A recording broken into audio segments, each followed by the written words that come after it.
और संतुष्ट हम भाई। 35 साल हो लिया, मैं पहली बार देखा भाई।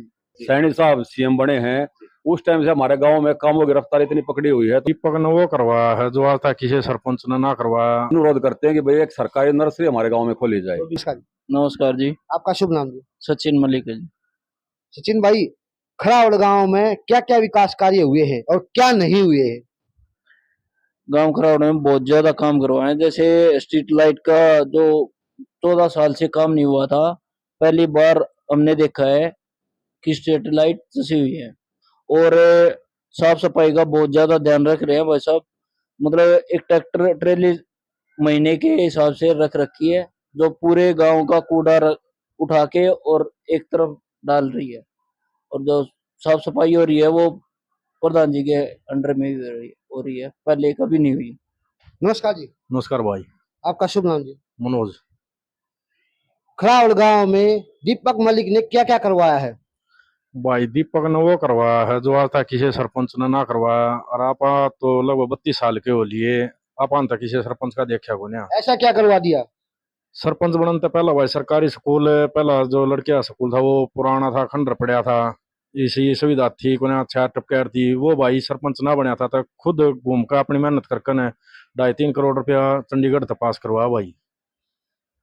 दूसरा भाई मुंद्रा का भी भाई ने बहुत बड़ा सहयोग कर रखा है। कोई तो सरपंच बनकर ना सहयोग करे, और भाई ने तो बिना सरपंच बने मुंद्रा का भी कर रखा भाई। गांव में जिसकी पेंशन ना बने थी उन्हें पेंशन भी बनवा रखी है।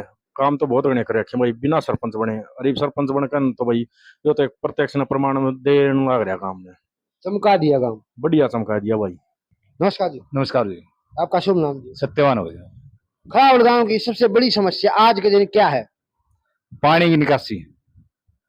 सरपंच साहब से कितनी उम्मीद है आप लोगों को? सरपंच साहब तो जब से बने हैं, जब से लगे पड़े हैं उस काम में, सारे अधिकारियों के पास जालिए।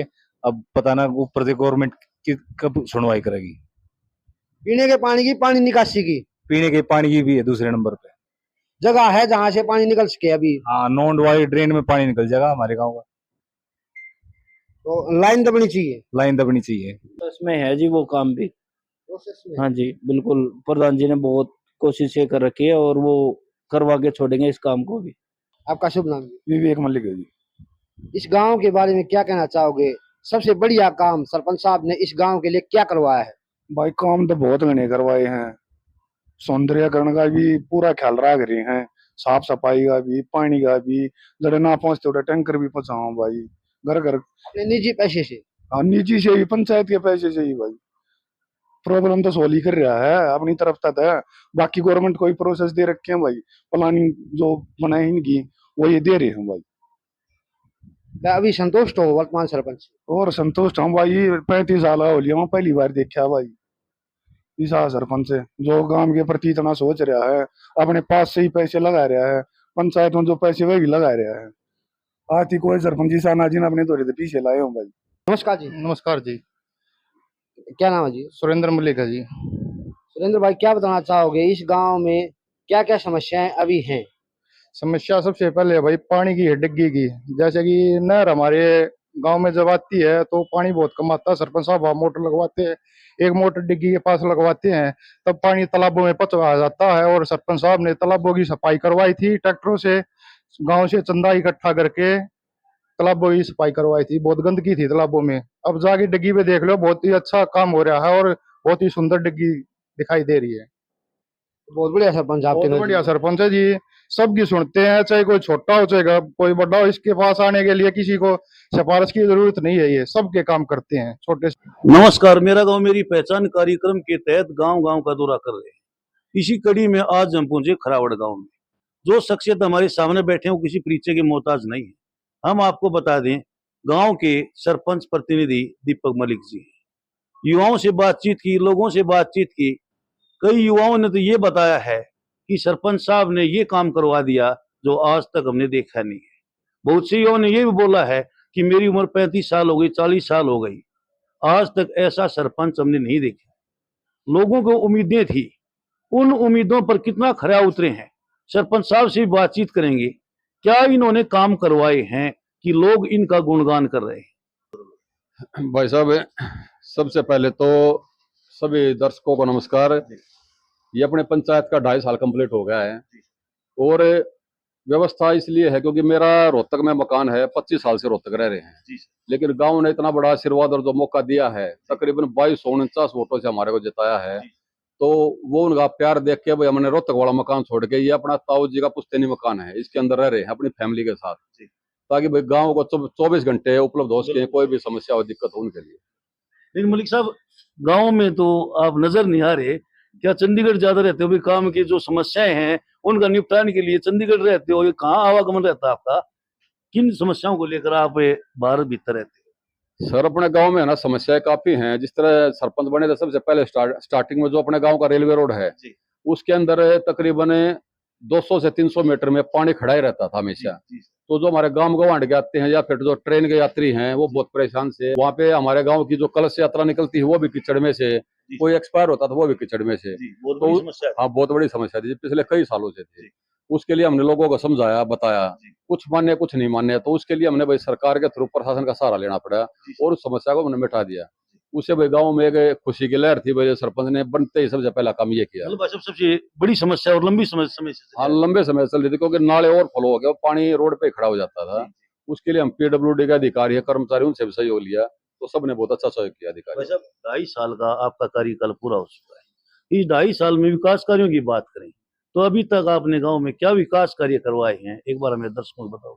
हाँ सर देखो, मैं स्टार्टिंग आपकी वहां से करता हूँ। अब हमारे गांव में एक रेलवे लाइन है, तो रेलवे लाइन के ऊपर जो हमारे गांव की महिलाएं थी वो पानी लेने के लिए क्रॉसिंग करके जाती थी रेलवे लाइन को। कई बार वहां पे ट्रेन खड़ी हो जाती थी आधा घंटा 1 घंटे के लिए।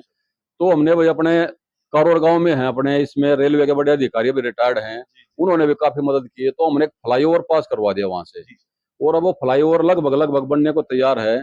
तो वहां से बाइक भी क्रॉसिंग पे जा सकती हैं, पैदल जो महिलाएं हैं वो भी क्रॉसिंग पे जा सकती हैं। सबसे पहले तो ये काम हो गया अपना, 2-4-10 दिन में कंप्लीट हो जाएगा। और सर रही भाई शिक्षा के क्षेत्र की बात है, तो हमारे गांव में लड़कियों का स्कूल है।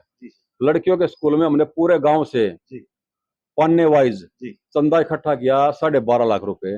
और हमारे राजेश जैन जी हैं जो उद्योगपति हैं, उन्होंने भी हमारी 2-2.5 लाख रुपए की हेल्प की, और उससे हमने लड़कियों के स्कूल में भर्ती करवाया पूरे स्कूल में। और उसके बाद फिर हमने पंचायत की तरफ से लड़कियों वाले स्कूल में दोनों तरफ पार्क बनवाया है, ताकि भाई हम शिक्षा के क्षेत्र में हमारे गांव की जो लड़कियां हैं उनको अच्छा माहौल दे सकें। मलिक साहब, शिक्षा क्षेत्र पर ही चलते हैं, शिक्षा की बात चल रही है। दिन प्रतिदिन आपने तो सुधार करवाए हैं, हम ये देखते हैं कि सरकारी स्कूल में बच्चों की संख्या घटती जा रही है। तो सरकारी स्कूल में बच्चों की संख्या बढ़े या पहले से कुछ बढ़ी है, आपके और स्टाफ के क्या प्रयास रहे? सर हमारा जो स्कूल का स्टाफ है वो भी कोशिश करता है, लोगों के घरों में जाते हैं, उनके मतलब बच्चों की रिस्पॉन्सिबिलिटी लेते हैं, जिम्मेदारी लेते हैं। भाई कम से कम आप 1 साल के लिए हमारे पास छोड़ो, आपको बच्चे के अंदर 101% बदलाव मिलेगा। लेकिन जो प्राइवेट स्कूल हैं आजकल दिखावे का टाइम ज्यादा चल रहा है, वहाँ पे झूले वूले पार्क, स्कूल की बिल्डिंग और एक ट्रांसपोर्ट फैसिलिटी, उसको देखने के बाद लोग उधर प्रभावित हो रहे हैं ज्यादा। मैंने भी सही हकीकत में खुद अपनी बेटी का एडमिशन गवर्नमेंट स्कूल में करवाया था सांपला, लेकिन हमने भी देखा कि वहाँ पे बेंचों की व्यवस्था नहीं थी, उन्हीं से टाट पे गुड़िया को बैठना पड़ा, तो हमारे को महसूस हुआ ये चीज, इसलिए मैंने फिर वहां से निकलवा के प्राइवेट स्कूल में करवाना पड़ा। तो गांव में क्या किस तरह की व्यवस्थाएं हैं? जैसे आपने बताया कि बाहर आपने बेटी का एडमिशन करवाया, बेंचेज की व्यवस्था नहीं थी, तो क्या आपके गांव में आपने ये व्यवस्था करवाई है और समय समय पर स्कूल का दौरा भी करते हो?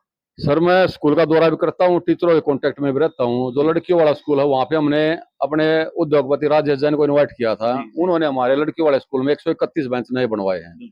और स्कूल में जो बच्चों का प्रार्थना करते हैं स्टेज होता है 15x25 का, वो भी अपने राजेश जैन जी उसको स्टार्ट कर रहे हैं बनवाने का। और भी कई चीजें हैं भाई, पानी का चाहे वाटर कूलर की हो, ये हमारी कुछ समस्याएं तो अपने जैन साहब ने मिटवा देते हैं LPS वाले, उनका भी बहुत बहुत धन्यवाद करते हैं जी। भाई साहब, लड़कियों के स्कूल में ही क्यों सुधार करवा रहे हो? लड़कियों के स्कूल में क्या सुधार की आवश्यकता नहीं है? सर जिस तरह गांव में होता नहीं है भाई, रेशो का इशू होता है गांव में, जो हमारी लड़कियां बेटियां पैदा होती हैं उनकी रेशो थोड़ी कम है, तो इसलिए हमने लड़कियों के स्कूल की तरफ थोड़ा ज्यादा जोर दे रखा है। क्योंकि वहाँ पे पहली बात तो नई बिल्डिंग बनी है, अब नई बिल्डिंग बनी तो उसके साथ के साथ सुधार हो जाता है, तो हो सकता है बच्चों की संख्या ज्यादा बढ़ जाए वहाँ पे, इसलिए वहाँ पे थोड़ा फोकस कर रखा है सर। प्रधान जी, बहुत अच्छे प्रयास हैं, लड़कियों के स्कूल की तरफ विशेष ध्यान दिया है। रेशो की इन्होंने बात की है, इन्होंने ये बोला कि आगे भविष्य में समय समय पर स्कूलों का दौरा भी करते हैं और जो समस्याएं स्कूल में आएंगी उनका समाधान के लिए हमेशा तत्पर रहते हैं। भाई साहब, पहले कहावत होती थी, खेलों की बात करते हैं, खेलोगे कूदोगे बनोगे खराब, पढ़ोगे लिखोगे बनोगे नवाब, लेकिन आज वो विपरीत सी दौरी है। सभी को पता है खेलने कूदने से नवाब बनते हैं, पढ़ने लिखने से नवाब बनते हैं। तो खेलों के क्षेत्र की बात की 2.5 साल में खेलों को लेकर आपके क्या प्रयास रहे हैं और भविष्य में क्या प्रयास रहने वाले हैं? सर अपने गांव में एक दादा चमन ऋषि का मंदिर है, बहुत ही पुराना, कई गांवों की मानता है वहां पे अपना तकरीबन 5 से 6 एकड़ में ग्राउंड बना हुआ है। उसके अंदर 400 मीटर का ट्रैक भी बना हुआ है। उसकी ग्राउंड की हमने अपने लेवल पे अच्छे सफाई करवाई थी। वहां पे वाली का भी ग्राउंड बना हुआ है, तो उसमें गवर्नमेंट की तरफ से कुछ सामान उपलब्ध करवाया गया था। भाई जिस तरह वॉली लगा लो, मैट लगा लो, वो व्यवस्था करवाई गई थी। वहां पे एक्चुअली जिस तरह गांव में बड़ा गांव है, हम सरकार से बार बार अनुरोध करते हैं कि भाई एक सरकारी नर्सरी हमारे गांव में खोली जाए। तो अभी नर्सरी नहीं है, नर्सरी नहीं है सर अपने इसमें बच्चे ग्राउंड। जैसे खेलने के लिए कहाँ जाते हैं? सर ग्राउंड में मोस्टली ओपन में ही होता है, लेकिन उसके लिए जो पंचायत प्रयास कर रही है, हमारे HSIDC में ग्राम पंचायत की जमीन अखबार हुई थी कई साल पहले, वहाँ 3 करोड़ 44 लाख रुपए बैलेंस उनके पास। उसके लिए हमने एक इंडोर हॉल के निर्माण के लिए एस्टीमेट बना के दे रखा है उनको 1 करोड़ 35 लाख रुपए का। तो हो सकता है कि महीने 2 महीने में हमारा इंडोर हॉल का काम स्टार्ट हो जाएगा, उसके लिए प्रयासरत है। एक जैसी बात करें, सबसे बड़ी समस्या ग्रामीणों ने बताई है कि पीने के पानी की भी है और एक गंदे पानी की निकासी भी सुचारू रूप से नहीं हो सकती। तो क्या आप प्रशासनिक अधिकारियों की बात, संबंधित विभाग के अधिकारियों की बात करें या एक सरकार की बात करें, मंत्रियों की बात करें, क्या आपने अभी तक मुलाकात नहीं करी? क्या कुछ कहना चाहोगे? सर जिस तरह सबसे पहले मैं अपने गांव में जो जलघर है उसकी समस्या से आपको अवगत कराना चाहता हूँ। स्टार्टिंग में जब हम सरपंच बने थे तो हमने जलघरों की सफाई करने की सोची थी, लेकिन सरकार प्रशासन की तरफ से हमारे कोई सहयोग नहीं मिला। हमने अपने पूरे गांव से 1,10,000 रुपये चंदा इकट्ठा करके जो हमारे 3 तालाब बने हुए हैं उनके ट्रैक्टर से, ट्रॉलियों से, गांव के आदमियों ने मिलकर कस्सी से, तसले से उसकी खुद सफाई की है। वहां पे डेंटिंग पेंटिंग भी गांव ने मिलकर ही करवाई है। उसके लिए कोशिश हमने ये की है, DC साहब हैं, अपने पंचायत मंत्री हैं या CM साहब हैं, CM साहब से हम पंचकुला मिलके भी आए थे कि हमारे गांव में सर जलघर की हालत बहुत खराब है, उसको सुधार किया जाए। मतलब क्या बेड टूटा हुआ है, जर्जर हालत में, क्या क्या स्थिति है जलघर की? सर जो अपने जलघर में पानी आता है वो आता है दुलेड़ा माइनर से, और दुलेड़ा माइनर से जो जलघर की दूरी है वो तकरीबन 20 से 25 एकड़ है, जिसके अंदर से अपना ओपन दाना बना हुआ है, उसके अंदर से पानी जाता है। लेकिन उस दाने में जगह जगह पे लीकेज विकेज इतनी समस्या है कि पूरा पानी वहां नहीं मतलब पहुंचता। आप अपने स्तर पर प्रयासरत हो? हाँ जी, बिल्कुल हम प्रयासरत इसलिए हैं सर। अगर नहर में पानी आता है, कम पानी आता है अपने यहाँ पे, तो वहां पे ट्यूबवेल लगवाते हैं, मोटर लगवाते हैं, ताकि भाई कई बार तो घरेलू लगवाना पड़ता है किसानों का, और पेमेंट कई बार पास से ही करनी पड़ती है। पर पब्लिक हेल्थ की तरफ से पेमेंट भी मेरे ख्याल से आज तक तो एक बार भी हमारे को नहीं मिली है, वो पास से ही पे कर रहे हैं। सर साफ सफाई का अहम रोल होता है। घर की बात करें, कार्यालय की बात करें, गांव की बात करें, तो स्वच्छता और सौंदर्यीकरण को लेकर 2.5 साल में आपके क्या प्रयास रहे हैं? जैसे पेड़ पौधे भी आते हैं, और भविष्य में आपके क्या प्रयास रहने वाले हैं? सर हमारे गांव में 4 सफाई कर्मचारी है, जिसमें 3 जेंट्स और 1 लेडीज है। हमने उनका सुबह 7 से लेकर 2 बजे का टाइम फिक्स कर रखा है कि उस टाइम वो फील्ड में रहते हैं। उनको डेली का काम दिया जाता है कि आपको आज इस एरिया की सफाई करनी है।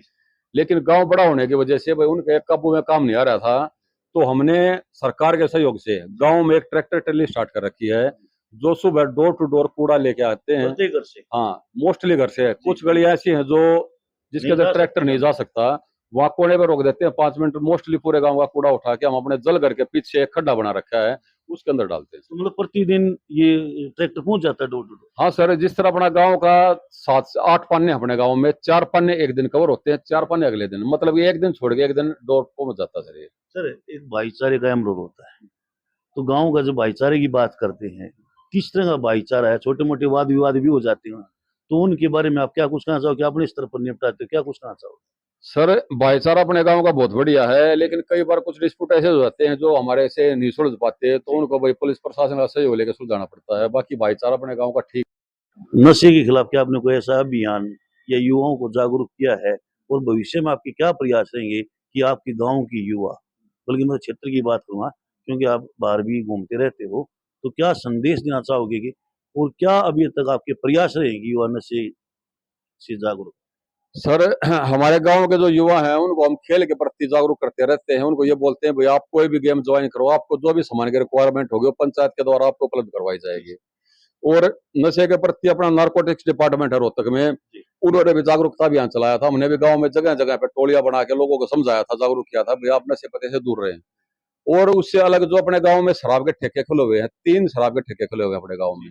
जो बीच वाला ठेका उसके लिए हम अपने एक्साइज कमिश्नर पंचकुला विनय प्रताप सिंह से मिलकर आए थे, उन्होंने आश्वासन दिया था जो गांव में बीच में आपका शराब का ठेका उसको हम यहाँ से हटवा के बस आज से बाहर करवा देंगे। मतलब इससे डिस्टर्बेंस रहता है। हाँ, बिल्कुल सर, बहुत ज्यादा डिस्टर्बेंस रहता है। जो बीच में दारू का ठेका है, यहाँ से हमारे स्कूल के लड़कियों का आना जाना, महिलाओं का स्टॉपेज है यहाँ पे, तो यहाँ पे जो गांव में जो आउटर आए हुए हैं, जो फैक्ट्री है, एरिया है, उनसे बहुत ज्यादा परेशानी है गाँव में। दूसरे युवाओं को क्या संदेश देना चाहोगे हमारे चैनल के माध्यम से? सर, मैं युवाओं को यही संदेश देना चाहता हूँ कि भैया नशे पत्ते से दूर रह के अपने परिवार और खेल की तरफ ध्यान दोगे तो हमारा गांव का भविष्य उज्जवल होगा, हमारे गांव का नाम होगा, और इसी के लिए प्रयासरत हैं सर, बच्चों को जागरूक करते रहते हैं।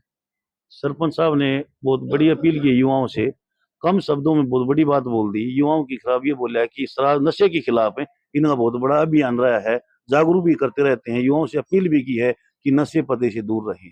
इन्होंने ये बोल दिया कि नशा एक युवा को तबाह नहीं करता बल्कि पूरे परिवार को, कई पीढ़ियों को तबाह कर देता है। इसलिए इनके ये मुहिम है कि आगे भी जागरूकता अभियान करते चलाते रहेंगे। तो सर, इतना कीमती समय में से आपने जो समय निकाला है 2.5 साल में 10-5 मिनट का, उसके लिए मैं आपका धन्यवाद करता हूं। ना सर, धन्यवाद तो आपका भी, लेकिन कई बार सिचुएशन ऐसी हो जाती है, मैं मोस्टली फील्ड में रहता हूँ, यहाँ पे कम और फील्ड में ज्यादा। नहीं, वो तो सर पता ही है, गांव के लिए ज्यादा काम कर रहे हो आप, घर का मतलब आपने घर बार भी छोड़ दिए, तो हमें महसूस हो ही रहा है। ना सर, बिल्कुल। देखो, अब लास्ट में ये बात और कहना चाहता हूँ, जिस तरह बीजेपी सरकार स्टार्टिंग में सरपंच बने थे, कोई 2 लाख 5 लाख रुपए डटे हुए थे, लेकिन जब से अपने नायब साहब सैनी साहब सीएम बने हैं, उस टाइम से हमारे गांव में कामों की रफ्तार इतनी पकड़ी हुई है, तो उसके आपके चैनल के माध्यम से मैं हमारी बीजेपी सरकार का बहुत बहुत धन्यवाद करता हूँ। जब सरकार की बात चल पड़ी तो युवाओं को एक गवर्नमेंट जॉब के प्रति बिन पर्ची बिन खर्ची जो नौकरियां मिल रही हैं, कितनी धरातल पर सिद्ध हो रही हैं, और आप इस बारे में युवा अपने लक्ष्य को प्राप्त करें, क्या संदेश देना चाहोगे ताकि जो ये मुहिम चल रही है इसमें कितना क्या धरातल पर सिद्ध हो पा रही है? सर, बीजेपी सरकार में अपने गांव से तकरीबन 15 से 20 युवा जॉब लगे हैं। मैंने कईयों के घर जाके पता भी किया है, उनमें से एक आदमी ने मेरे को ये नहीं बोला कि भाई मैंने पैसे देकर नौकरी मिली है। सब वही बात है, बिना पर्ची बिना खर्चे का नौकरी लगे हैं, और ये एक बहुत अच्छी शुरुआत है बीजेपी सरकार की, ताकि भाई पढ़ने वाले बच्चे लगे, ना कि पैसे देने वाले लगे। धन्यवाद सर, इतना जो कीमती समय। ना, ठीक है सर, बहुत बहुत धन्यवाद सर।